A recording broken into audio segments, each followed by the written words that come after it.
so they must have gotten our message. We thought we were saved, and then the chopper sound went away. So we lit some of the sled on fire. It's plastic. We thought black smoke in the fog would create some kind of marker. Chopper pilot had mentioned when we got rescued, you could see a glow in the fog, and he slowed down there, and sure enough, as soon as he slowed down, we got within visual. That was definitely the scariest moment of my life, was floating away and not knowing what the outcome was going to be.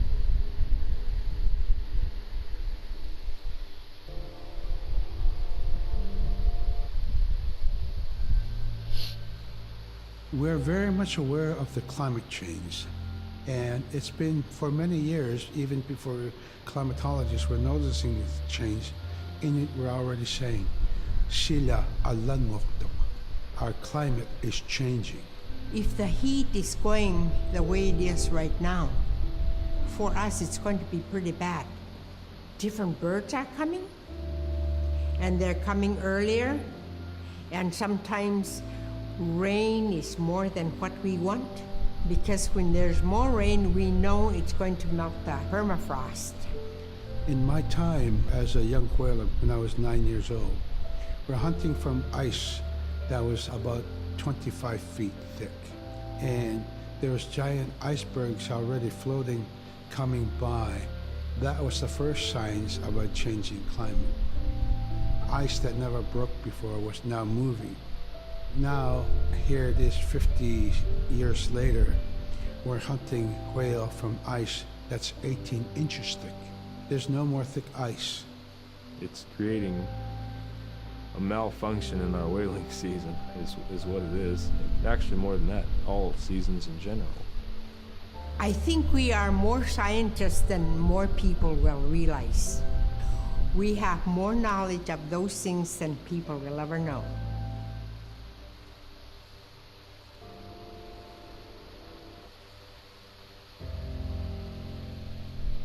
My brother was out seal hunting.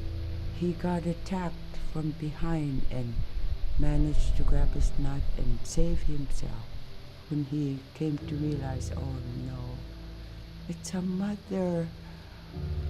We've always known traditionally that we avoid killing a mother. It's always been sacred to us to protect them.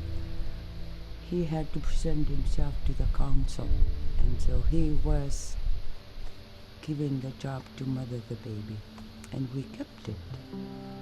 It got so big, it went over the barricade one day and got to the dog food, and that was an indication that, brother better go teach it how to survive on its own. So he did. I really got attached to the bear because I more or less grew up with it. And some days when brother took him walking, once in a great while he'd put me on the bear and I would ride on it like a horse. I was just happiest little girl in the world. Riding a polar bear.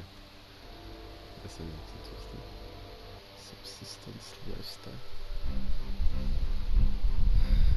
In Arctic Alaska, hunting is a really important part of life. It's not just about going and shooting something, it's about going and putting food on the table. But more importantly, subsistence hunting isn't just about the insular family unit, it's about feeding the whole community. And I think that's one of the beautiful things about subsistence hunting in Alaska is that people go out and they'll go get, fish, or they'll get a caribou, and they'll get, seals and whales, and one of the first things they'll do is they'll say, oh, I need to take this to the elders.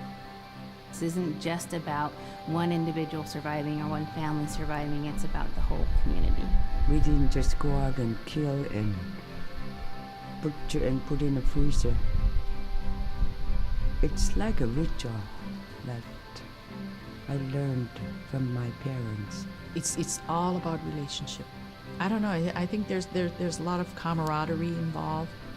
And just being out on the land or being out on the ocean, it's like getting back in tune. I'd rather be out there. To me, once I Really? go out there, it's the world that I learn from. Eat food similar to Islam in a way. Yeah. Zen bouffe. İki Now we spend all our time out in nature. Yeah, they don't You get just kill. very intimate with the world. They just kill And over everything. time, if you're living that life, you start to sense that everything has a spirit. There's a consciousness in everything. Everything is alive. If everything is alive, then we want to respect it. And if we're going to use it, we want to use it respectfully. What I try to tell my nephews and nieces, you know, you love to hunt, you have to take care of the animals that you catch, preparing the food and eating the food that you catch.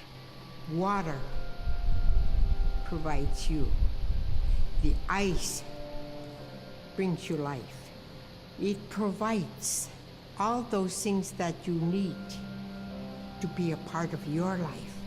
That was something I grew up with. I grew up respecting the animals. I grew up respecting the land.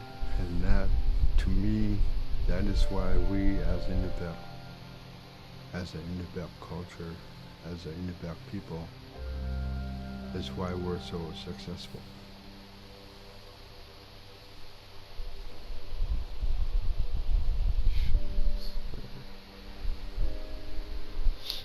I think most central to the ideology of the Inupiat is the idea of sharing. Being able to feed the community, feed others. That's why we hunt. You know, in the old days, that's what you needed to survive. You know. The sharing is important because it's how the community survives together collectively. We just give. That's how I grew up. That's the way I'm always gonna be. Because of who we are, we always think about other people first. If our people didn't share in the old days, we wouldn't have survived in this harsh, climate environment.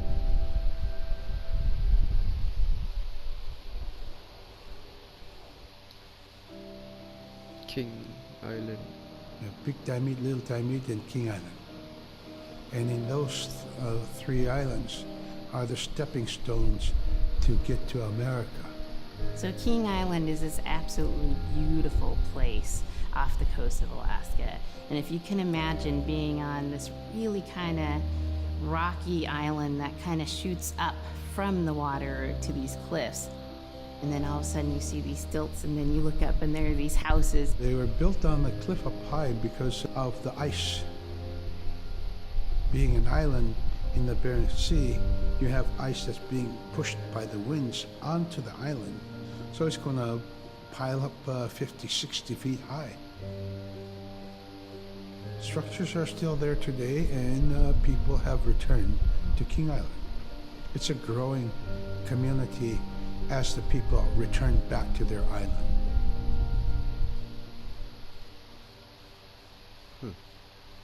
King Island. Aurora. When I was young, my mom, whenever the Northern Lights came out, she'd just whistle. Boy, they come alive. Just keep whistling and that aurora will just like, you can almost hear it. And then she explained to me a little bit later that those are children. And children who've passed away when they were children. You don't want to draw them in too much, is what she said. Because then they could play football with your head, play Eskimo football, and that's what they want to do. They're always playing, those children up there. Don't play out without your hood on. If you don't have your hood on, the aurora person is going to come down and chop your head off and play ball with your head. It wasn't like they were trying to do bad, or it was like a scary story or anything like that. It was just that's how it was. That's what it was.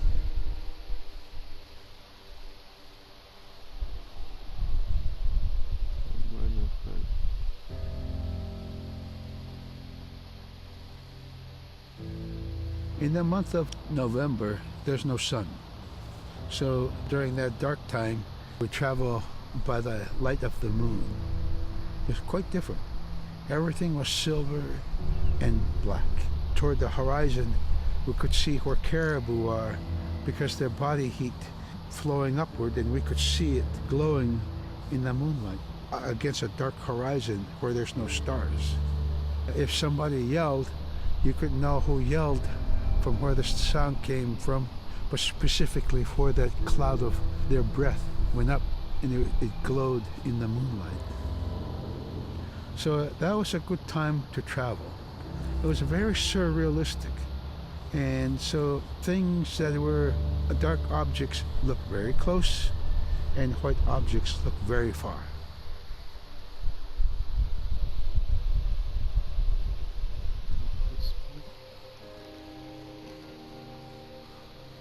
We're taught that there's no hierarchy. It's not everything else and then man, humans on top, and they're separate from everything. We're taught that everything is equal, and that all the animals have a human form or can be seen in a human form. And so they have just as much or more intelligence. In fact, have a lot to teach people. And so that's how these transformations can happen. It's if the animal wants you to see it in its human form.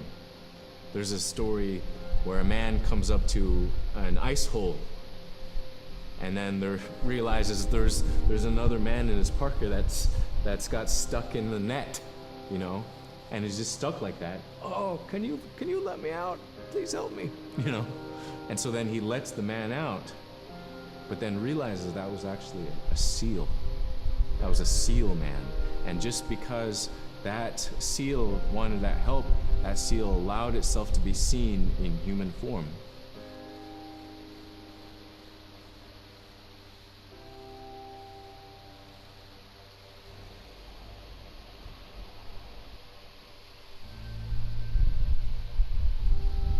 We have our Dimi, the body, which returns to Nuna, the earth. And we have Atik, who is our name that has been passed down to us over the generations. The spirit of our Atik lives on so long as man remembers that name. It would be hard to describe what happens after death. The feeling is that when our Aniganik returns to Sila, then that may be reborn if the name is passed on to a new child who can then retain some of the memories of the original name. And so it's not uncommon for grown-ups or adults to meet a child who has the same name maybe as their grandmother and say, "Hi, Akka," which means grandma, "Hi, Appa," or "Hi, little mom," or "Hi, little dad," because it's the traditional belief that the soul, is continuing on. Humans are renewed and replenished over time. Just like our plants. Every year flowers are born and bloom and they die.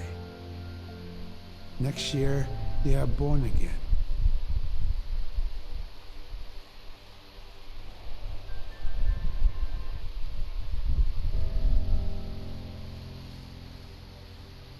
The recurring type of character in Inupiaq stories is the manslayer. And the manslayer is kind of this bad guy. And I think really what's at risk when the manslayer comes into story is the livelihood of individuals and the whole community. And so the manslayer is really used as a way to say, don't act only for yourself, always hold the community in your heart.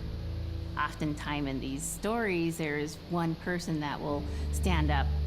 And what this humble person will represent, who faces that manslayer, is a return to order, a return to true living in the community.